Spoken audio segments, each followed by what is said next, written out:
Assalamualaikum warahmatullahi wabarakatuh. Salam sejahtera untuk kita semua. Perkenalkan, saya Nurdiana Abdullah, SIPMA, dosen Departemen Ilmu Hubungan Internasional Universitas Hasanuddin. Sebagai seorang dosen, tentunya saya memiliki tugas dan tanggung jawab untuk melaksanakan Tridharma perguruan tinggi, dan salah satunya adalah pada bidang pengajaran.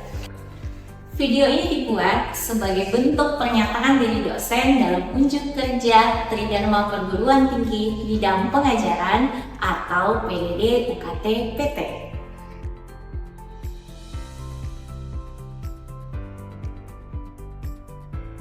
Pada kesempatan ini, saya akan menjelaskan mengenai mata kuliah Ekonomi Politik Internasional. Adapun yang akan saya jelaskan itu adalah terkait deskripsi mata kuliah, capaian pembelajaran, metode pembelajaran, sistem penilaian, perbaikan berkelanjutan, dan cuplikan video. Mata kuliah Ekonomi Politik Internasional adalah mata kuliah wajib yang harus diambil oleh mahasiswa semester 3 di Departemen Ilmu Hubungan Internasional. Bobot mata kuliah ini adalah 3 SKS, diajarkan 1 kali dalam seminggu dalam 16 pekan atau 16 minggu pertemuan. Mata kuliah ini membahas interaksi antara ekonomi dan politik dalam sistem internasional. Fokus utamanya adalah pada bagaimana negara, aktor non-negara, serta institusi global mempengaruhi dan dipengaruhi oleh arsitektur ekonomi global. Mahasiswa akan mengkaji isu-isu terkait perdagangan, investasi asing, peran institusi keuangan global, serta mahasiswa akan mempelajari dinamika ekonomi politik dalam globalisasi, ketimpangan, dan integrasi ekonomi. Pada mata kuliah ini, mahasiswa diharapkan mampu mendemonstrasikan pengetahuan dan keterampilan terkait ekonomi politik internasional sesuai dengan capaian pembelajaran lulusan dan capaian pembelajaran mata kuliah. Capaian pembelajaran lulusan atau CPL merupakan kompetensi yang diharapkan dimiliki oleh alumni Departemen Hubungan Internasional. Departemen Hubungan Internasional memiliki 11 capaian pembelajaran lulusan yang dibebankan ke masing-masing mata kuliah. Mata kuliah Ekonomi Politik Internasional dibebankan 3 capaian pembelajaran lulusan. Yang pertama adalah mendemonstrasikan pengetahuan tentang konsep, teori, metode dalam hubungan internasional, kemudian mendemonstrasikan pemahaman tentang aktor, struktur, norma, dan nilai serta isu-isu dalam hubungan internasional, serta mengaplikasikan prinsip-prinsip adaptabilitas dan kewirausahaan.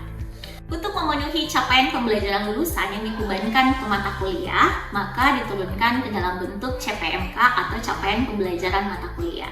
Yang diharapkan setelah lulus nantinya mahasiswa mampu memenuhi hal tersebut.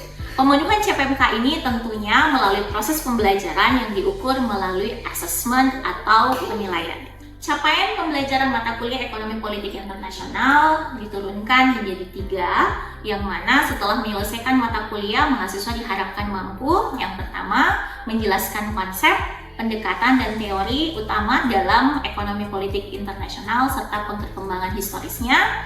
Yang kedua adalah menganalisis dinamika hubungan antar aktor-aktor politik dan ekonomi dalam sistem internasional, dalam hal ini negara, perusahaan, dan lembaga keuangan internasional. Dan yang terakhir adalah mengaplikasikan teori dan pendekatan EPI dalam studi kasus yang nyata dalam mengembangkan solusi atau alternatif kebijakan yang kritis dan kontekstual.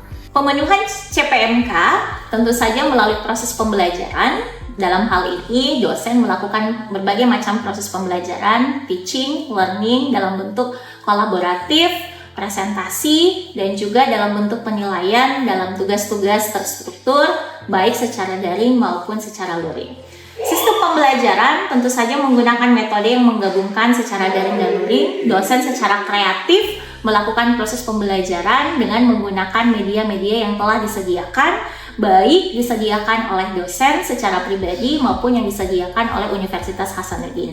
Pembelajaran secara daring tentunya bisa menggunakan sekolah yang telah disiapkan oleh universitas dan juga dengan menggunakan media Zoom atau Gmeet apabila proses pembelajaran atau teaching dilakukan secara daring.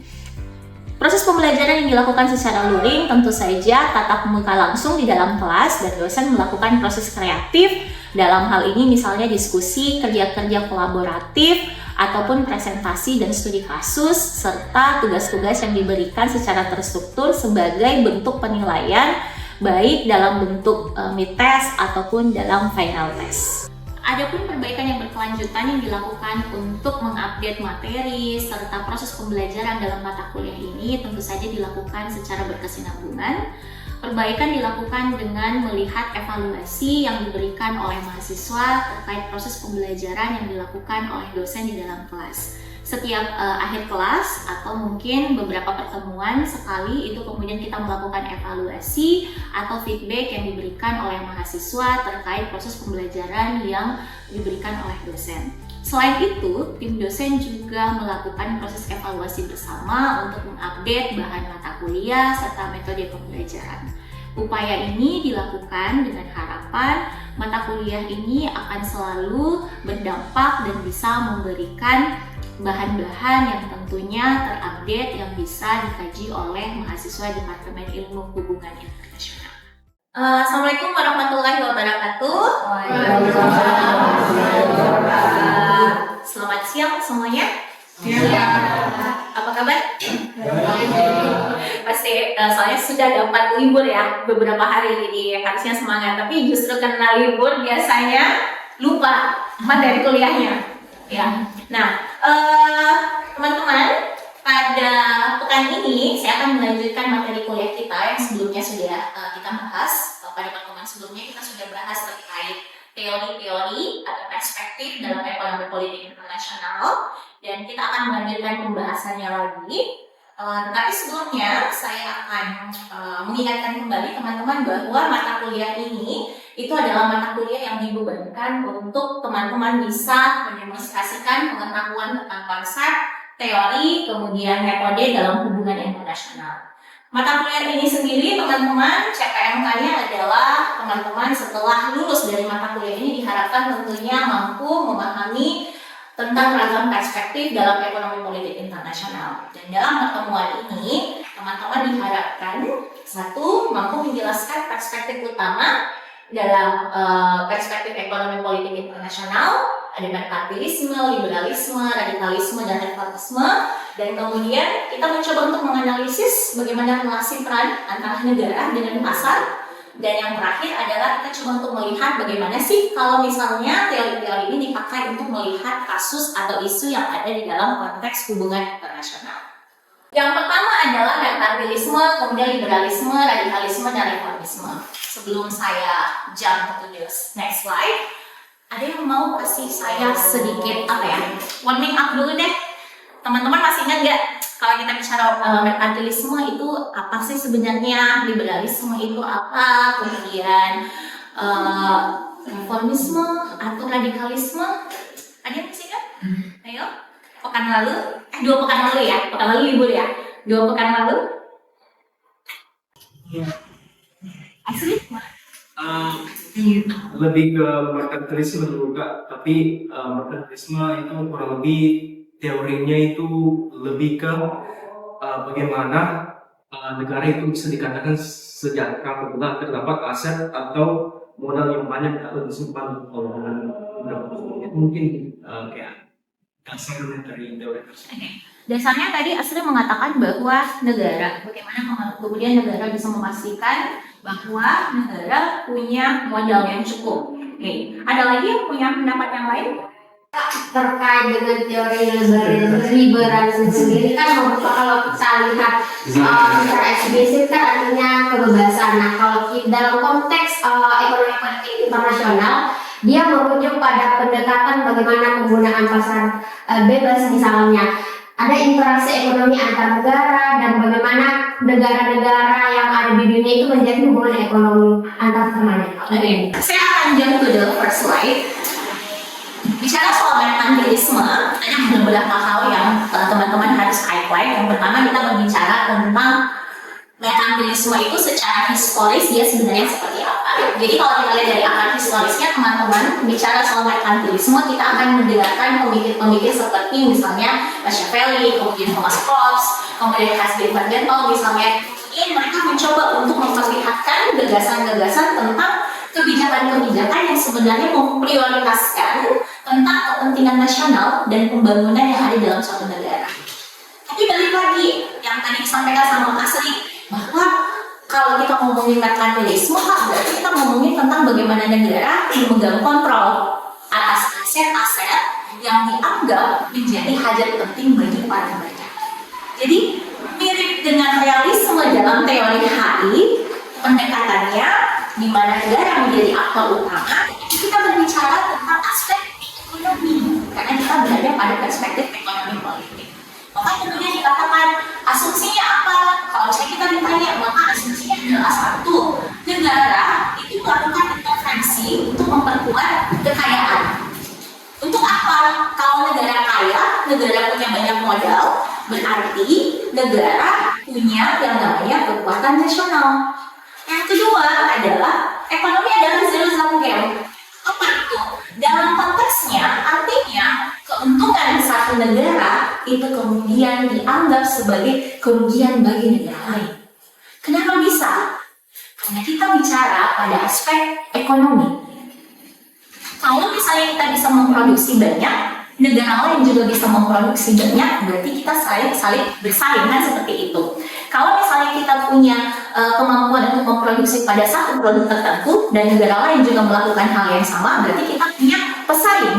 Sehingga ketika dia untung, maka itu kemudian menjadi kerugian bagi kita. Ini adalah konteks ketika kita berbicara pada aspek merkantilisme. Ya, teman-teman, liberalisme. Bicara soal liberalisme dalam konteks ekonomi politik, kita berbicara mengenai beberapa tokoh utama. Bicarakan maka yang muncul adalah keterbukaan ekonomi dan juga adanya institusi internasional. Jadi, ketika kita mengatakan bahwa pada saat kita bicara merkantilisme, negara kemudian memegang kontrol, maka pada saat kita berbicara liberalisme, kita berbicara pada konteks ketika negara itu bukan menjadi aktor utama, tetapi ada aktor yang lain yang juga ikut menjadi perpanjangan tangan negara dalam proses ekonomi. Apalagi? Tentu saja ada yang namanya organisasi internasional. Kalau kita bicara soal ekonomi politik, organisasi internasional apa nih yang teman-teman ingat? WTO.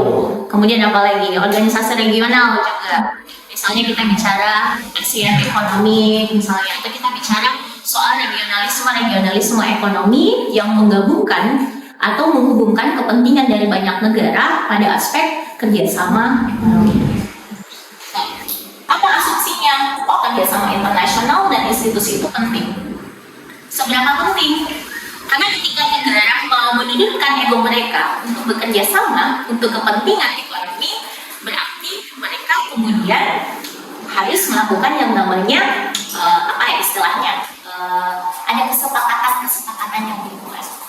Itulah yang kemudian teman-teman kenal dari istilah perjanjian internasional atau perjanjian perdagangan antar negara. Atau itu pula yang teman-teman kenal istilahnya misalnya dengan rezim internasional di bidang perdagangan. Tadi di-mention ada namanya WTO, atau misalnya kita kenal istilahnya dengan GATT misalnya. Dan banyak lagi kerjasama dan forum-forum internasional yang membicarakan tentang perdagangan. Nah, apalagi pasar bebas kemudian dianggap sebagai untuk menciptakan efisiensi dan perdamaian. Negara bukan satu-satunya aktor tentu saja, karena ada penghargaan terhadap kepemilikan individu. Maka aktor yang muncul selain negara apa saja? MNC, multinational corporation atau transnational corporation. Dalam konteks ini, ketika mereka masuk ke dalam negara, maka inilah yang kita kenal dengan istilah misalnya kerjasama internasional dalam bentuk investasi asing, apakah dia foreign direct investment atau dalam bentuk-bentuk investasi lainnya. Nah, ada yang mau jawab nggak kira-kira? Kalau misalnya saya kasih pertanyaan, kenapa negara itu membutuhkan investasi? Atau kenapa negara mau melakukan investasi kepada negara lain? Itu ada 2 pertanyaan saya. Siapa yang mau jawab? Ayo. Oke, ada yang mau jawab? Pertanyaan saya tadi? Salsa, Mima, Nayo mungkin, atau Andika? Mungkin saya Kak. Oke. Seputar pertanyaan yang pertama tadi, masalah kenapa kemudian negara itu membutuhkan investasi asing. Mungkin jawabannya itu sesederhana bahwa anggaran yang ada di negara pada saat itu ketika mereka mau membangun itu kurang. Jadi tentu saja dibutuhkan investasi dari pihak lain. Biasanya itu investasi entah dari negara lain ataupun dari pihak swasta. Nah itu kemudian untuk mencukupi kebutuhan bagaimana negara dalam satu tahun itu mencukupi kebutuhannya untuk membangun ataupun mengembangkan ekonomi sendiri. Oke, ada jawaban lain? Oke, tadi pertanyaan saya itu sebenarnya adalah pertanyaan 2 arah. Kita berbicara kenapa mau berinvestasi dan kenapa harus membuka diri terhadap investasi. Pada konteks liberalisme, kita mengenal ada 2. Yang pertama ada yang namanya home country dan ada yang namanya host country. Ketika kita berbicara soal home country, berarti kita berbicara kira-kira ini adalah pemilik investasinya. Tapi ketika kita berbicara hostnya adalah negara yang kemudian menjadi tujuan investasinya. Nah, negara yang menjadi tujuan investasi biasanya mereka memiliki nilai lebih yang tidak dimiliki mungkin oleh negara yang pemberi investasi. Apa itu misalnya? 1, sumber daya. Yang kedua, sumber daya manusia tentunya, tapi kita berbicara di sini misalnya adalah tenaga kerja. Kemudian apa lagi? Teknologi boleh, ada transfer teknologi. Kemudian yang terakhir misalnya apa? Sebelum transfer teknologi biasanya mereka mencari pasar. Ya. Kalau misalnya ini adalah Indonesia, misalnya jumlah penduduk kita sangat banyak dan kemudian kita misalnya terkenal tanda kutip misalnya dengan masyarakat kita mungkin yang cukup konsumtif misalnya, maka itu menjadi daya tarik untuk negara lain juga mungkin berinvestasi untuk menghasilkan barang-barang yang dekat dengan sumber pasarnya. Gitu. Nah, kalau negara yang kemudian menjadi home country-nya itu kira-kira kenapa dia harus berinvestasi? Ini kan alasannya ya, karena dia sedang mencari sesuatu. Tapi ketika kita bicara soal negara host country-nya, negara host country ini karena justru dia tidak punya sesuatu. Sama tadi yang dijelaskan oleh Salsa. Contohnya misalnya, dia butuh sesuatu nih Kak, kita tidak bisa memproduksi. Kalau kita mau punya saving, berarti kita harus memproduksi dulu. Kalau kita tidak memproduksi, kalau kita mau memproduksi, berarti kita harus punya modal dulu. Nah pertanyaannya, apakah semua negara punya modal? Tidak. Sumber daya manusia, sumber daya alam itu modal atau bukan? Modal. Tetapi somehow tidak cukup untuk bisa mengelola barang atau sumber daya itu menjadi produk yang bisa dinikmati oleh konsumen. Jadi sebenarnya ada daya tarik menarik nih. Satu butuh, yang satunya punya, tetapi tidak bisa untuk dikelola. Sehingga kemudian muncullah mungkin kerjasama, sehingga satu negara kemudian membuka diri terhadap investasi dan satu negara kemudian masuk untuk memberikan investasi. Bicara pada aspek liberalismenya, pada aspek inilah kemudian multinational corporation itu bekerja. Mereka masuk di dalam bentuk perusahaan asing yang mungkin bekerja sama dengan perusahaan lokal yang ada di negara negara tujuannya. Pada aspek merkantilismenya, kita harus melihat pada aspek government. Bagaimana kemudian negara itu mampu memainkan peran supaya bisa melindungi kepentingan. Dalam hal ini bukan hanya mendapatkan investasi, tetapi juga mampu mendapatkan kepentingan nasionalnya kita. Sehingga ini jadi sesuatu yang namanya win-win solution. Bukan sesuatu yang justru memberikan impact yang berlebih terhadap negara yang menjadi tujuan investasinya. Teman-teman,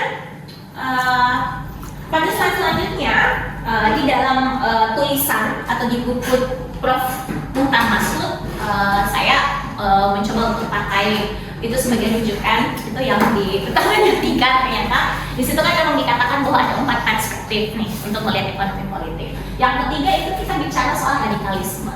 Tapi konteks radikalismenya di sini kita mencoba untuk melihat bahwa radikalisme yang dimaksud itu adalah pandangan kritis terhadap struktur kapitalisme global. Jadi kalau tadi liberalisme dia membuka uang sebesar-besarnya, kemudian dari situ ada aktor lain yang juga bisa ikut di dalam pasar global. Nah, kemudian radikalisme mencoba untuk memberikan pandangan kritisnya terhadap struktur dari kapitalisme global. Dia mengacu kepada pemikiran dari Marxis untuk melihat sistem ekonomi global yang kenapa sih sistem ekonomi global itu selalu didominasi oleh kelompok-kelompok tertentu yang tanda kutip kita anggap di sini sebagai yang memiliki modal gitu. Itu yang coba dikritisi oleh orang-orang yang masuk di dalam kategori pemikiran radikalisme ini. Apa yang coba untuk dia lihat? Dia melihat bahwa di dalam sistem ekonomi global dia itu secara tidak langsung mengelompokkan negara berdasarkan kemampuan yang mereka punya. Nah, siapa-siapa tokohnya? Ada Karl Marx tentunya yang mencoba untuk melihat sistem kelas. Tapi sistem kelas yang dimaksud di sini bukan antara misalnya pekerja atau ininya, tapi coba untuk melihat ini. Nah, yang kedua adalah misalnya dari ketergantungan, bahwa sistem ekonomi kapitalisme itu mencoba untuk membuat negara yang tidak memiliki modal itu tergantung terhadap negara yang memiliki modal. Ada proses ketergantungan ekonomi yang terjadi antara negara berkembang dengan negara maju. Nah, yang terakhir adalah Immanuel Wallerstein yang sangat terkenal dengan sistem dunianya. Dia mengatakan bahwa di dalam kapitalisme global memang strukturnya tuh sudah terkotak-kotakan seperti ini. Dia menjelaskan bahwa ada negara yang dikenal dengan istilah negara core, ada negara yang dikenal dengan istilah negara semi-periferi, dan negara yang dikenal dengan periferi. Nah, teman-teman, ada nggak yang bisa bantu saya untuk memberi penjelasan? Ini kira-kira di dalam yang dipahami Immanuel Wallerstein itu kira-kira kenapa, apa, dan bagaimana kira-kira? Kan kalau misalnya kita coba untuk lihat asumsinya ya, struktur ekonomi dunia itu sifatnya dianggap sebagai timpang dan eksploitatif. Yang kedua adalah negara pinggiran itu selalu terjebak dalam ketergantungan, kira-kira gitu. Dan yang ketiga adalah perubahan radikal itu perlu dilakukan. Supaya apa? Supaya ada yang namanya keadilan global, fair trade, kira-kira gitu. Dianggapnya nggak fair nih barang-barang nih. Terus kalau gitu mau bikin apa? Kita mau bikin perdagangan yang adil, kira-kira gitu. Bikin dia fair gitu. Karena selama ini sistem kapitalisme itu tidak membuatnya fair. Ada yang kira-kira bisa bantu saya? Anak-anak sering dengar kan istilah negara core, negara semi-periferi, dan negara periferi. Ayo guys. Kalau dari gambar siklusnya itu berarti bisa kita simpulkan kayak misalnya keadaan negara maju itu dia bakalan ekspor bahannya yang sudah bernilai tinggi ke negara semi periferi dan juga periferi. Sedangkan negara periferi yang tadi aku bilang yang punya ketergantungan tinggi, mereka cenderung yang mereka tawarkan untuk diekspor adalah itu tadi cheap labor and raw materials yang dianggap cheap, murah, dan akan mereka ekspor ke negara core untuk kemudian di negara core olah hingga bisa menjadi high profit consumption goods gitu. Oke, thank you, Nani. Oke, yang terakhir teman-teman ini adalah perspektif ekonomis. Yang mana perspektif ini sebenarnya mengakui bahwa memang sistem ekonomi global itu punya kelemahan. Tetapi mereka tidak menuntut revolusi secara besar-besaran, tetapi dia mencoba untuk melihat bahwa kita butuh reformasi terhadap sistem yang mana itu dalam bentuk kebijakan yang bisa menghasilkan sesuatu yang lebih adil buat semuanya. Jadi mungkin ini yang paling moderat dalam melihat siklus atau situasi dalam ekonomi global.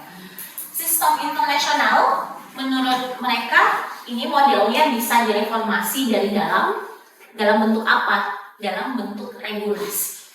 Regulasinya dianggap seharusnya mampu melindungi negara-negara berkembang dan juga dalam bentuk kerjasama yang sifatnya multilateral.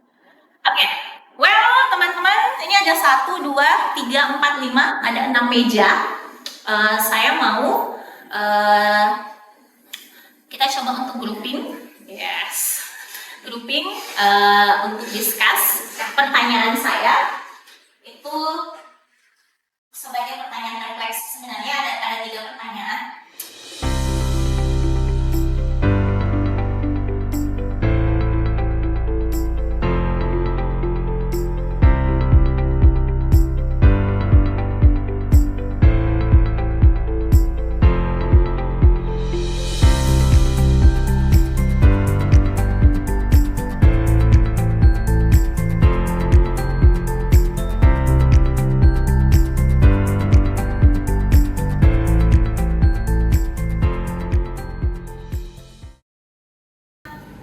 Sebelum kita tutup kelas ini, teman-teman, ada yang mau kasih summarize, mungkin summary apa yang bisa dibawa pulang untuk pertemuan ini? Baik Kak, jadi mungkin yang bisa disimpulkan pertama kita sudah mempelajari 4 teori yang utama dalam ekonomi politik internasional, yaitu merkantilisme, liberalisme, radikalisme, dan juga reformisme. Dari semua teori-teori ini bisa menjelaskan bagaimana negara itu, baik itu dari negara-negara core, periferi, dan semi-periferi, itu bisa menjelaskan bisa terlibat dalam aktivitas ekonomi, mungkin perdagangan, dan juga bagaimana betapa pentingnya I feel like influence secara ekonomi itu bisa mempengaruhi the world order as we know it, and so on and so forth. Mungkin itu saja.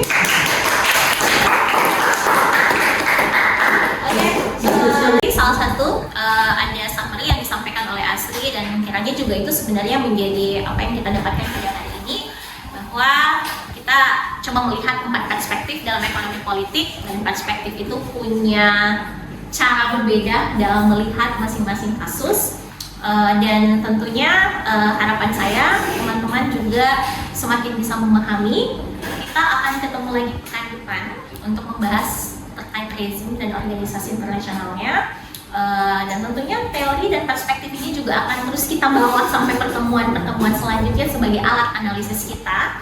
Jadi harapan saya apa yang kita coba diskusikan sama-sama pada hari ini itu bisa menjadi basic bagi teman-teman untuk sampai ke pertemuan-pertemuan selanjutnya. Jangan lupa bahannya dibaca lagi. Silakan akses pembelajaran kita di sekolah ataupun bahan-bahan yang akan dikirimkan ke WhatsApp grup kelas kita. Sampai jumpa pekan depan. Saya akhiri kelas kita. Assalamualaikum warahmatullahi wabarakatuh. Demikian video ini dibuat untuk penilaian terkait pernyataan diri dosen dalam unjuk kerja Tridharma Perguruan Tinggi dalam bidang pengajaran atau PDD UKT-PT. Video ini tentunya sangat jauh dari kesempurnaan. Semoga video ini bermanfaat. Saya akhiri. Assalamualaikum warahmatullahi wabarakatuh.